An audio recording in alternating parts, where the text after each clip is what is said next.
Certificate को देश का प्रमाण पत्र मानते हैं नागरिकता का, तो क्या आप अपना बर्थ सर्टिफिकेट पब्लिकली सबको दिखा सकते हैं? और जब 90% देशवासियों के पास बर्थ सर्टिफिकेट नहीं है, तो अगर बर्थ सर्टिफिकेट जारी हुआ है, ये परिवार के साथ ऐसा हुआ, इस आदमी के साथ वैसा हुआ, ताकि उसका नाम हम लोग लिख के, ये जो खेल खेला जा रहा है कि यहाँ पे हिंदुस्तान में जो 60 लाख बंगाली बाहर हैं, बिल्कुल ये तो कौन बोल रहा है?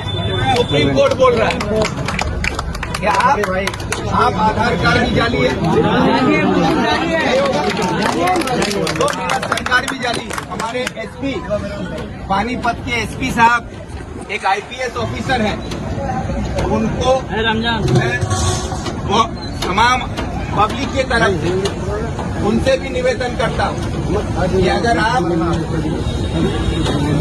बर्थ सर्टिफिकेट को देश का प्रमाण पत्र मानते हैं नागरिकता का, तो क्या आप अपना बर्थ सर्टिफिकेट पब्लिकली सबको दिखा सकते हैं? हमारे हरियाणा के मुख्यमंत्री, उनसे भी मैं मांग करता हूँ कि हमारे मुख्यमंत्री, आप हरियाणा के जनता के चुने हुए प्रतिनिधि हैं और देश के संविधान पर शपथ लेकर आपने देश का संविधान को रक्षा करते हुए देश के कानून को और देश की तरक्की में आगे बढ़ने का वादा किया है।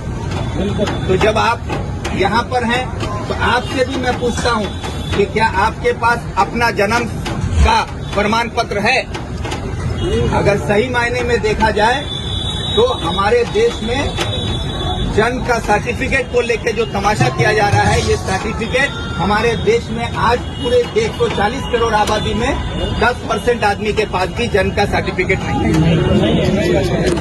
तो जब 90% देशवासियों के पास बर्थ सर्टिफिकेट नहीं है, तो अगर बर्थ सर्टिफिकेट को ही देश का प्रमाण नागरिकता का प्रमाण पत्र माना जाता है, तो 90% देशवासियों को देश से बाहर निकालना पड़ेगा। क्या ये संभव है? नहीं है। तो इसलिए आप लोगों को भी घबराने की जरूरत नहीं। ये परेशानी है क्योंकि बंगाल में चुनाव है, बिल्कुल बात को समझिएगा, क्योंकि बंगाल में चुनाव है, इसलिए ये परेशानी यहाँ आप लोगों के साथ हो रहा है।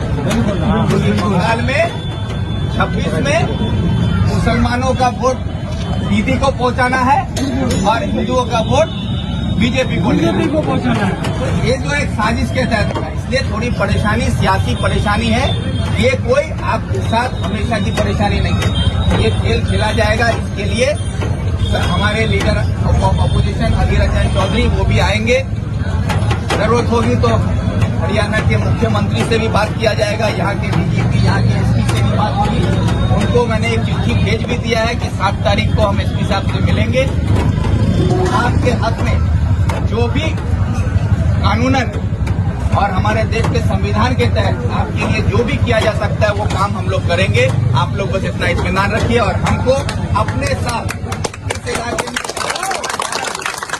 आप लोग हमको लेके चलिएगा। बस इतना ही हम कहेंगे, ताकि हम लोगों से मिल सकें, हमारी माँ बहनों से मिल सकें, जिस परिवार के साथ गलत हुआ है उस परिवार से मिल सकें, और हमारे जो लीडर ऑफ अपोजिशन यहाँ आएंगे तो उन परिवारों से उनको हम मिला सकें कि ये परिवार के साथ यहाँ पर इस तरह का ज्यादती हुआ है, ये परिवार के साथ ऐसा हुआ, इस आदमी के साथ वैसा हुआ, ताकि उसका नाम हम लोग लिख के यहाँ के मुख्यमंत्री को भेज सके कि ये हमारे इलाके के लोग हैं और जो आपके राज्य में रहते हैं और यहाँ पर इनके साथ पुलिस ऐसा हरदर भी कर रही है।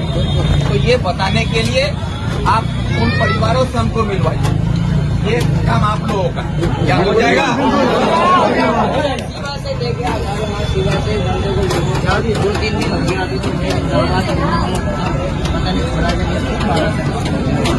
वही बात करेंगे। जहाँ भी जो ऐसा हो रहा है ना, उसी के लिए कह रहे हैं कि इसमें आप लोग देखिए, ये जो है हम बता रहे हैं, ये सियासी परेशानी, ये परेशानी नहीं है। बस ये है, ये परेशानी बनाया जा रहा है। देखिए, ये बात को समझिए कि भाई पूरे बंगाल में, सिर्फ हरियाणा में नहीं या पानीपत में नहीं, पूरे हिंदुस्तान में बंगाल से तकरीबन 60 लाख आदमी बाहर काम करता है रोजी रोजगार के लिए। आप लोग जिस तरह पानीपत में है, उसी तरह केरला में भी है, कर्नाटक में भी है, तमिलनाडु में है, महाराष्ट्र में है, उड़ीसा में है, गुजरात में है, हर राज्य में फैला हुआ है। ये 60 लाख आवाम बाहर काम करता है अपने परिवार का पेट पालने के लिए। वो 60 लाख जो यहाँ पे आदमी है, आज इसको बंगाली बोलने पर बांग्लादेशी कहा जाता है, ये गलत बात गलत है। क्यों बोल रहे हैं? क्योंकि हमारे देश में अलग अलग जाति, अलग अलग धर्म, अलग अलग भाषा भी। अगर ऐसी बात है, कल कोई उर्दू बोलेगा तो उसको पाकिस्तानी कह दिया जाएगा। हमारे देश में नेपाली बोला जाता है, जो नेपाली बोलेगा उसको आप बोलिएगा वो नेपाल से आया है। तो ये हमारे देश में नहीं चलेगा ना, क्योंकि यहाँ पे जो है डाइवर्सिटी का मतलब है कि हमारे देश में अलग अलग भाषा, अलग अलग कल्चर, अलग अलग धर्म, हम सब मिलके एक हिंदुस्तान है और हम सब एक हिंदुस्तान में एक साथ।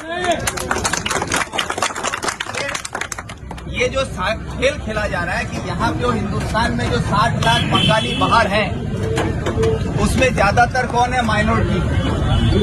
अगर इनको डराया जाएगा तो ये 60 लाख आदमी यहाँ डरेगा तो ये अपने घर में फोन करेगा बंगाल में। तो 60 लाख आदमी के घर में कम से कम 3-3 आदमी तो है। बिल्कुल। तो 60 लाख आदमी अगर घर में फोन करेगा तो वो 60 लाख का आबादी बढ़ के 1 करोड़ 80 लाख हो जाएगा। तो जब 60 लाख को पानीपत में कुछ को डराया जा रहा है, कुछ को कर्नाटक में डराया जाएगा, कुछ को केरला में डराया जाएगा, कुछ को उड़ीसा में डराया जाएगा, और ये लोग जो बंगाल में फोन करते हैं तो 1 करोड़ 80 लाख यानी कि तकरीबन 2 करोड़ आदमी डर जाता है। और डर के वो कहाँ जाएगा? हुकूमत के पास। हुकूमत किसका है? ममता बनर्जी। तो उसी का साथी है बीजेपी, जो यहाँ आपको डरा के वहाँ मुसलमान को एक तरफ ढकेल रहा है और ताकि वो अपना रोटी सेक सके और वो अपना रोटी सेक सके। ये सियासी खेल है, तो इसलिए इसमें आप सबको मजबूती से, आपके पास जो देश का नागरिकता का जो सर्टिफिकेट है, आपका वोटर लिस्ट है, आपका आधार कार्ड है, आपका राशन कार्ड है, बहुत किसी के पास पैन कार्ड भी होगा, गाड़ी चलाते होंगे तो ड्राइविंग लाइसेंस है। आपके पास कोई अगर घर खरीदे हैं, जमीन खरीदे हैं, कुछ खरीदे हैं, उसका कागज भी होगा। ये जो है, कोई अगर विदेश गए होंगे घूमने फिरने के लिए कोई काम से तो उसका पासपोर्ट भी होगा। ये जो डॉक्यूमेंट है ना, यही आपका देश का डॉक्यूमेंट है। अब अगर इसको आज निर्वाचन कमीशन कहता है कि हम इसको नहीं मानेंगे, पुलिस कहता है वोटर कार्ड नहीं मानेंगे, आधार कार्ड नहीं मानेंगे, राशन कार्ड नहीं मानेंगे, अगर ये सब कागज को नहीं मानता है तो ये सुप्रीम कोर्ट से ऊपर निर्वाचन कमीशन नहीं है। सुप्रीम कोर्ट से ऊपर आपका किसी देश का पुलिस नहीं है। सुप्रीम कोर्ट साहब बोला है, ये जो अभी SIR हो रहा है, सुने SIR का नाम? SIR सुने है ना? SIR के बारे में सुप्रीम कोर्ट साहब बोल दिया है कि SIR अगर करना है तो आप कर सकते हैं, लेकिन आपको वोटर कार्ड, आधार कार्ड और राशन कार्ड को मानना होगा। बिल्कुल। ये तो कौन बोला है? सुप्रीम कोर्ट बोल रहा है कि आप Aadhaar card, ration card, voter card को आपको मानना पड़ेगा। इसको खारिज नहीं किया है सुप्रीम कोर्ट। सुप्रीम कोर्ट ये नहीं बोला है कि आधार कार्ड नहीं चलेगा। सुप्रीम कोर्ट नहीं बोला है क्या वोटर कार्ड नहीं चलेगा। सुप्रीम कोर्ट बोला है इसको मानना होगा। तो ये बात को समझिए कि जब सुप्रीम कोर्ट इसको अभी तक खारिज नहीं किया है तो निर्वाचन कमीशन का कोई हक नहीं है कि वो इसको खारिज करे। दूसरा सवाल ये उठता है कि अगर वोटर लिस्ट को आज निर्वाचन कमीशन बोलता है हम नहीं मानेंगे, तो भाई जिस वोटर लिस्ट से आप वोट दिए उसी वोट से आपका सरकार बना है। बिल्कुल। अगर मेरा वोट जाली है, मेरा वोटर कार्ड जाली है, तो मेरा वोट से चुना हुआ सरकार भी जाली है, तो मेरा सरकार भी जाली है। अगर मेरा वोटर कार्ड बातिल होगा तो